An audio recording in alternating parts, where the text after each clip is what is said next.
1979. Les chiites lèvent l'étendard d'une révolution populaire, celle qui met fin au puissant régime du Shah en Iran.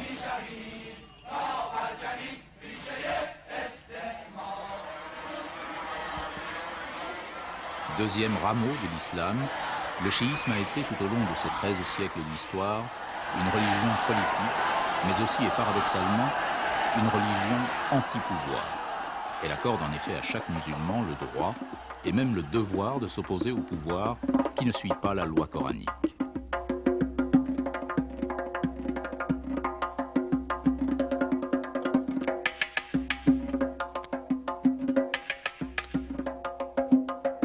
Religion de minoritaires, d'opprimés et de contestataires, mais aussi religion de la douleur concentrée sur le culte de ses martyrs. Elle semble, avec le réveil de l'islam, émerger de l'isolement dans lequel l'a relégué pendant des siècles l'islam sunnite.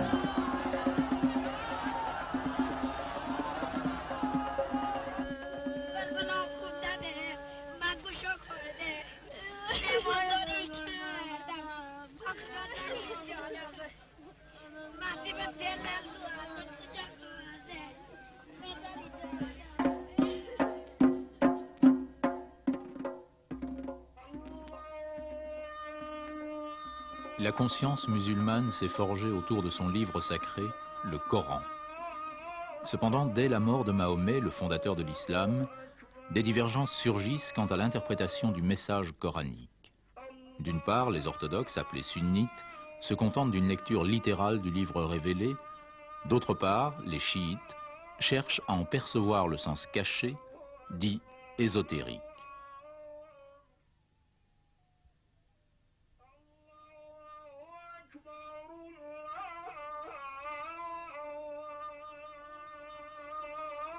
Ce sens caché aurait été transmis par Mahomet lui-même à son gendre Ali. Ali, qui est considéré par ses partisans comme le réel détenteur de l'héritage spirituel du prophète et par conséquent comme son seul successeur.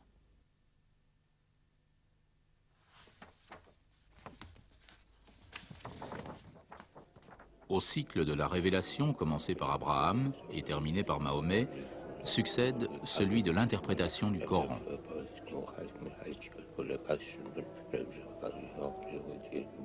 Dans ce deuxième cycle, la vérité cachée continue d'être transmise aux successeurs d'Ali, c'est-à-dire aux imams.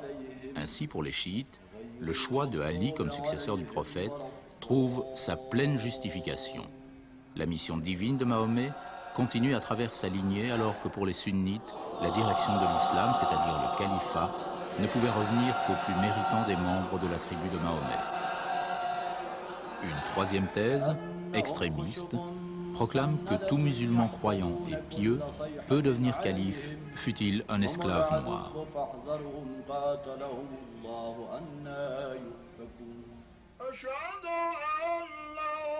Une poignée de croyants fidèles à Ali, leur premier imam, se dressent alors contre le pouvoir des califes, considérés comme usurpateurs. Ali meurt assassiné, mais à travers sa lignée avec Fatima, la fille du prophète, 12 imams vont lui succéder. Sur les 700 millions de musulmans, seuls 10% se réclament aujourd'hui du chiisme.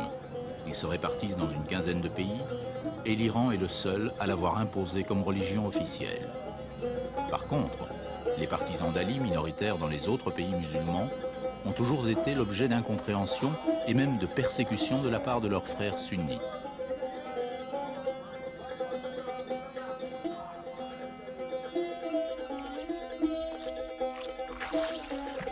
Ainsi, le delta marécageux du Tigre et de l'Euphrate au sud de l'Irak leur a longtemps servi de lieu de refuge.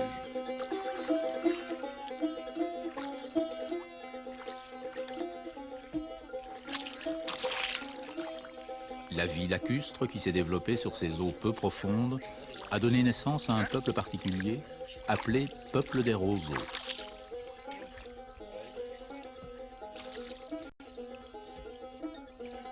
Ici, les îlots ne sont pas de terre ferme.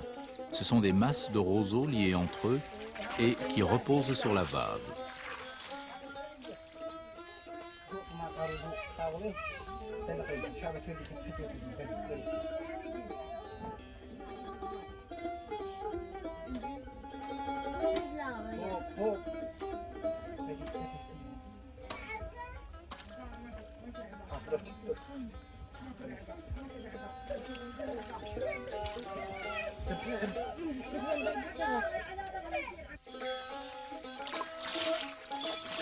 Des habitations entièrement en roseaux sont construites sur ces îles artificielles.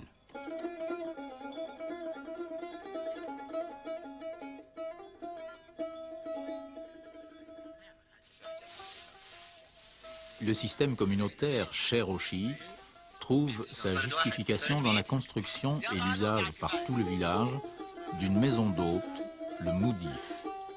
Là, le voyageur trouvera gîte et pitance. Comme Abraham sous la tente, les cheikhs réunissent dans le moudif les membres de la communauté. On y parle de chasse, de mariage. Et quel est celui qui, à l'occasion des longues veillées, n'évoque la vie exemplaire d'Ali et des imams? Leur conduite règle toujours la vie de ces gens simples qui appartiennent à la branche principale du chiisme, celle dite des duodécimains, parce qu'ils reconnaissent 12 imams. Le 12e imam n'est pas mort, affirme-t-il, il a seulement disparu. Et c'est cette vérité que les enfants apprennent dès leur plus jeune âge dans les écoles coraniques. Ils attendent impatiemment le retour de cet imam caché qui viendra instaurer le règne de la justice et de la vérité. Il est le Mahdi attendu, une sorte de messie musulman.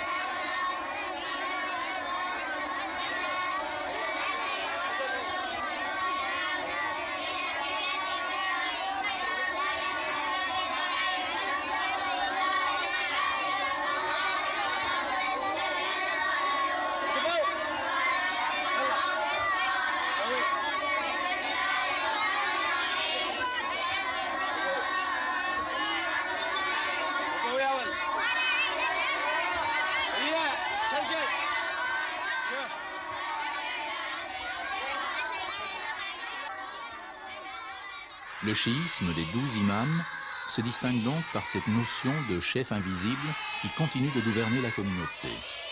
Cependant, certains refusent ce vide religieux et politique, et c'est ainsi qu'en Iran, le gouvernement de la communauté est accordé à une classe cléricale dont les ayatollahs sont les représentants.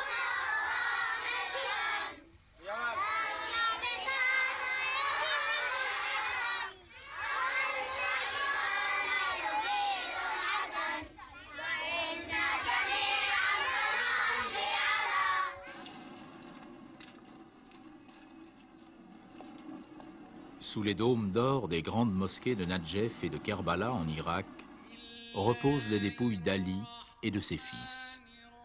Ces sanctuaires sont aussi sacrés pour les chiites que La Mecque et Médine.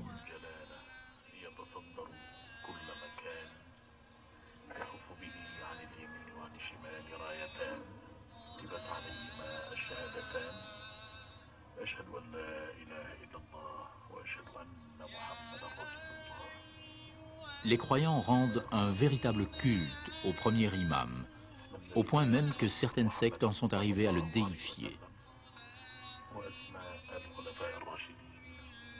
Mais pour la plupart des chiites, Ali reste cet être à la fois modeste et chevaleresque, une figure de légende.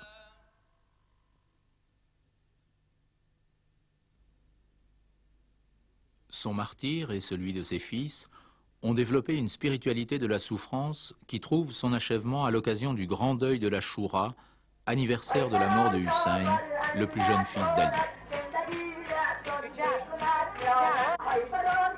À l'image de son supplice, certains se flagellent sans pitié tandis qu'un récitant évoque les épisodes pathétiques du massacre de Kerbala.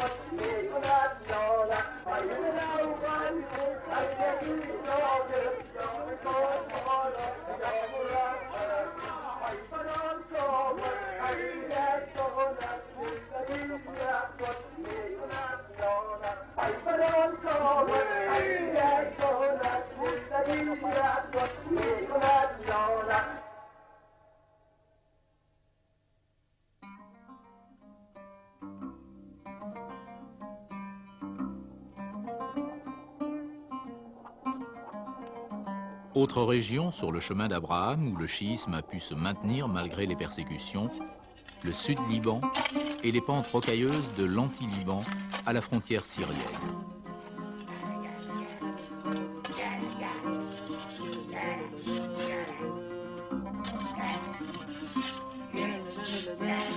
Parents pauvres de la branche mosaïque libanaise, les partisans d'Ali n'y ont trouvé qu'une place au soleil libanais, la dernière. Des terres ingrates, peu irriguées, où seules quelques cultures sont rentables. Le tabac, le tournesol et de maigres pâturages.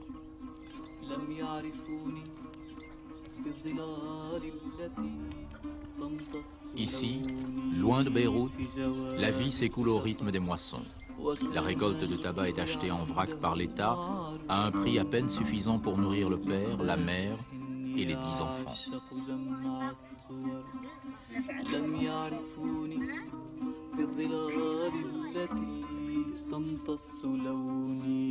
À la différence de leurs frères d'Irak et d'Iran, certains chiites au Liban, tout comme en Syrie, se refusent à admettre la lignée des 12 imams.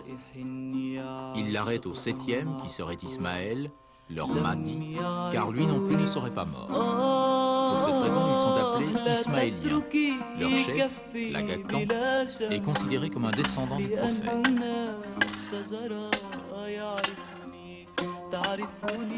Les Ismaéliens recherchent beaucoup plus profondément que les chiites le sens caché du Coran. Pour eux, seule une longue pratique initiatique peut ouvrir la voie des secrets.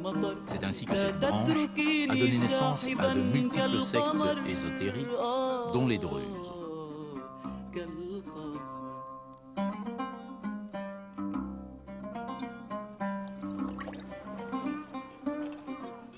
Relégués dans les régions frontalières du Liban et de Syrie, les chiites ont longtemps subi au Sud-Liban les conséquences d'une guerre qui ne les concernait pas.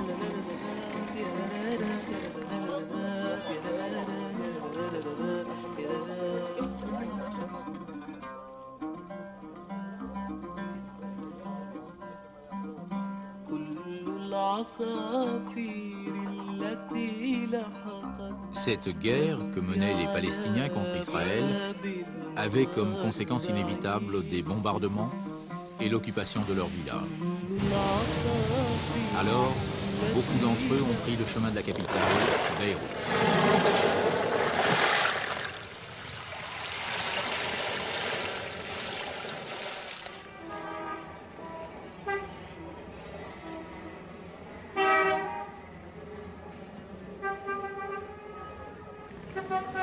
Ils espéraient trouver à Beyrouth de l'aide et du travail. Mais là, dans les bidonvilles, parmi les dépôts d'ordures, ils ont été accueillis par d'autres déracinés. Kurdes, Palestiniens, Bédouins. Ils sont venus grossir le nombre des prolétaires de cette métropole où le luxe côtoie le pire dénuement.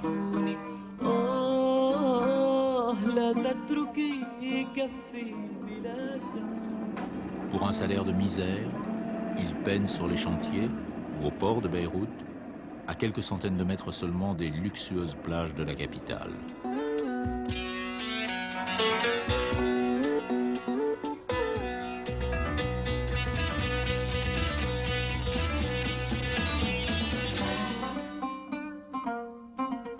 Puis, la guerre s'est installée dans leur quartier.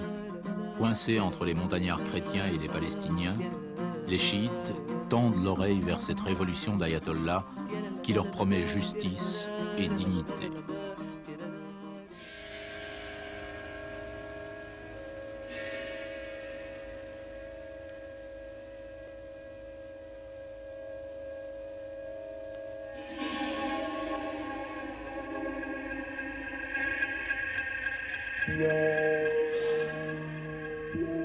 Ils ont finalement constitué leur propre milice, dont certains groupes se sont heurtés aux Palestiniens rendus responsables de la situation au sud du Liban.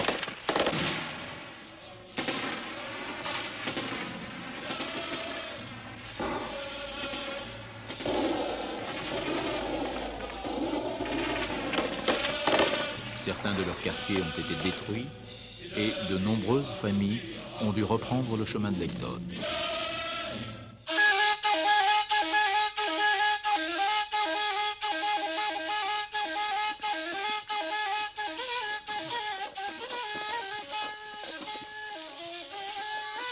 Le troisième rameau du chiisme s'est localisé dans les montagnes et sur les hauts plateaux du Yémen.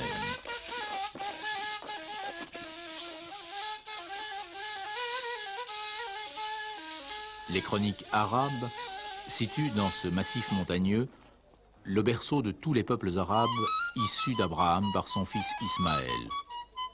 Cependant, pour la Bible, le Yémen est la patrie des descendants de Sem, un fils de Noé.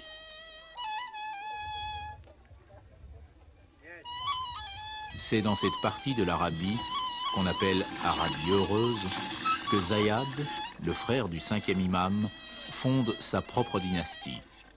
Cette dynastie a deux particularités. D'abord, celle d'être issu de Ali, mais en plus, chaque imam doit être élu par une assemblée de religieux. Ceux-ci basent leur choix sur les vertus guerrières de l'imam. En lui accordant le titre de sabre de l'islam, l'assemblée lui confère autorité au nom de Allah sur une mosaïque de tribus disparates et souvent ennemies.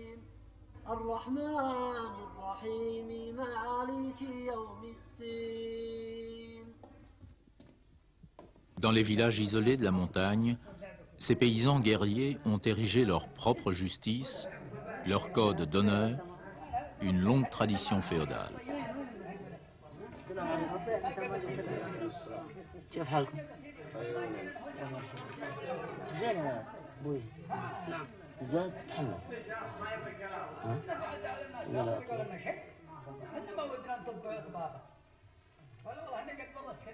En 1962, un coup d'État les opposa à l'imam. C'était le début d'une guerre civile qui allait durer 7 ans et mettre fin à l'imama zaïdite.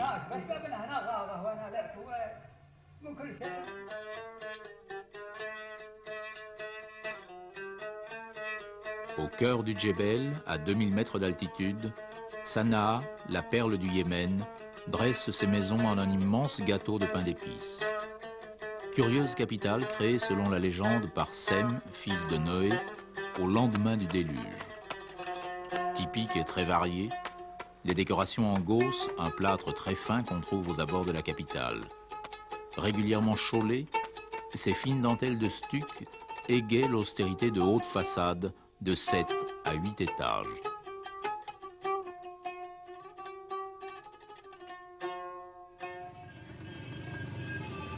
Depuis la Révolution, Sanaa a repris son rôle de capitale du Yémen. Étrange destin de cette ville, étrange destin de ce pays marqué tout au long de leur histoire d'un saut tragique, car le Yémen est considéré comme le verrou de la mer Rouge.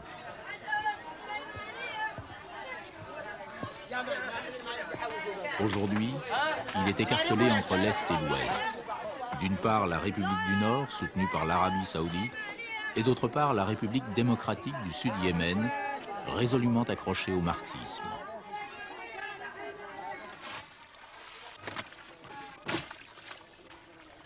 Mais les révolutions changent-elles réellement la vie sociale? Sans doute. Et pourtant, dans les souks, rien ne change.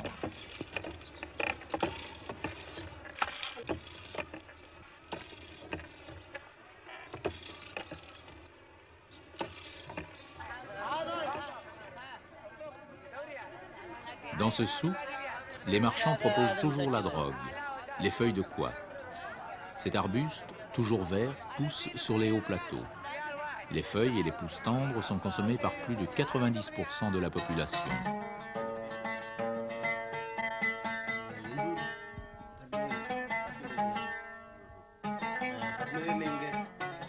L'usage de ce narcotique très faible donne lieu à des réunions journalières de mastication. On forme une chique, la plus volumineuse possible, et on boit de l'eau pour extraire le jus des feuilles. Ces hommes recherchent plus le plaisir de se retrouver entre eux que l'excitation de la drogue.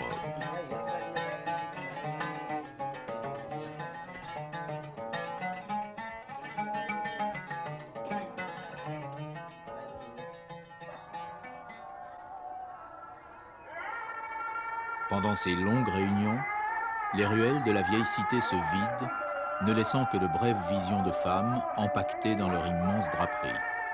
À Sanaa, les gens les appellent les tentes mobiles. Si la situation de la femme dans l'islam semble peu enviable, il est utile cependant de rappeler une parole de Mahomet.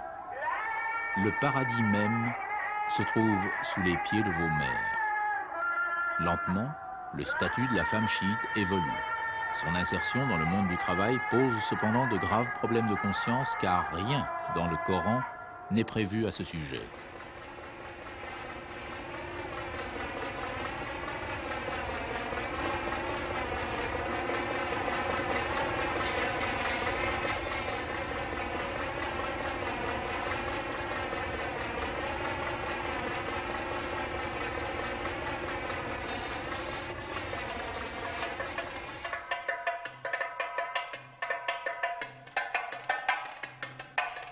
Mais le facteur essentiel de la mutation du monde musulman est sans conteste le pétrole. Dans son livre « Philosophie de la Révolution », Gamal Nasser exaltait le précieux liquide comme axe porteur de la civilisation et du progrès.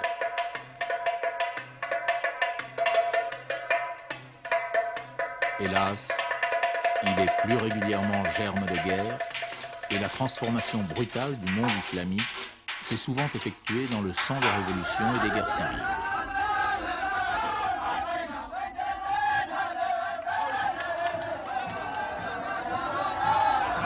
Ce défilé militaire illustre de façon étonnante l'islam écartelé entre un passé féodal et une volonté de puissance moderne.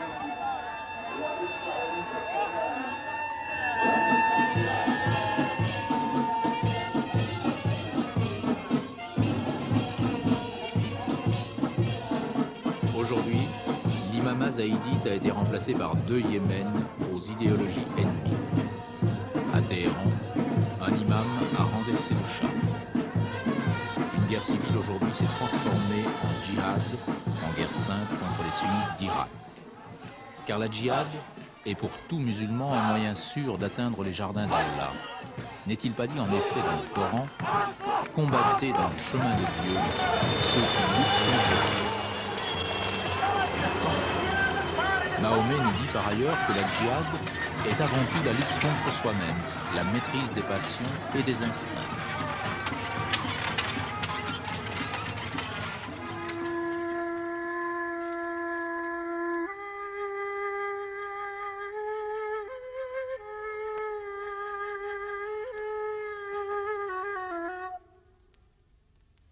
Dans le Djebel, un combattant chiite est mort.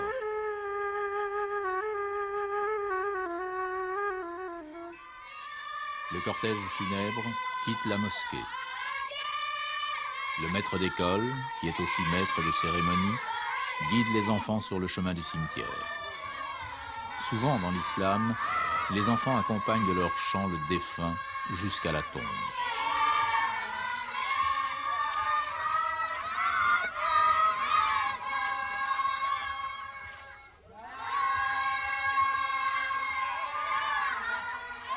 Tout au long du trajet, les hommes viennent saisir les poignées du brancard dans l'espoir d'accumuler des mérites.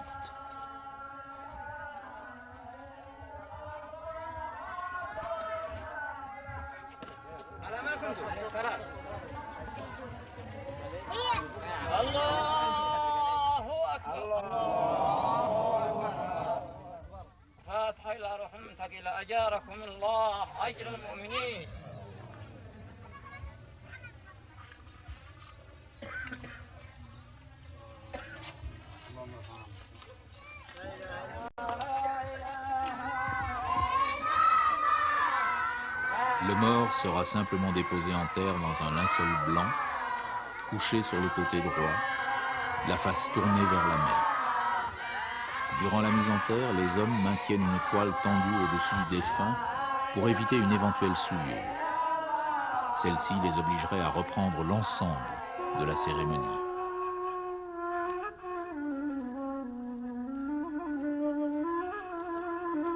Cependant, le vœu le plus cher de tout chiite est d'être enterré aux côtés des imams. De tous les coins de l'islam, des morts sont donc transportés à Nadjef en Irak, là où repose Ali. Porté par les hommes seulement, le défunt est emmené à l'intérieur du sanctuaire. 3 fois, il fera le tour du mausolée avant d'être inhumé dans la plus vaste nécropole du monde.